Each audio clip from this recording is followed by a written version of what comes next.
Hi. ஆஃபீஸ்க்கா? இல்லை, cricket விளையாட போகிறேன். வரியா? கலாய்க்கிறீங்க.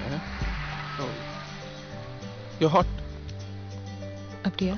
இல்லை இன்னைக்கு it's really hot you know. Blue suits you.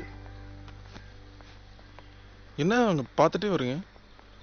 உன் கூட பேசுகிறதே என் அப்பா பார்த்தாருன்னா கொன்னுடுவார். அப்படியா? உன் வயசு என்ன? நல்ல வயசு தான், 22. ஐம் 23. பரவாயில்ல, நீ என்னை விட சின்ன பையன். அப்பா கேட்டா நீ என் தம்பி மாதிரின்னு சொல்லிடுறேன். கேட்டார்னா பார்த்தாருனா. என்னாச்சு? ஏதாவது மறந்துட்டியா? I don't want to be your brother, Jesse. எனக்கும் வேண்டாம். ஒருத்தன் இருக்கான், அவனே போதும். இல்லை எனக்கும் ஒரு தங்கச்சி இருக்கா. இருந்தாலும் பரவாயில்ல. இந்த உலகத்தில் இருக்க எல்லா பொண்ணுங்களையும் நான் தங்கச்சியாக ஏற்றுக்கிறேன் இனிமே, உன்னை தவிர. ஏன்? ஏன்னா எனக்கு ஒன்று பிடிச்சிருக்கு. I am in love with you, Jesi.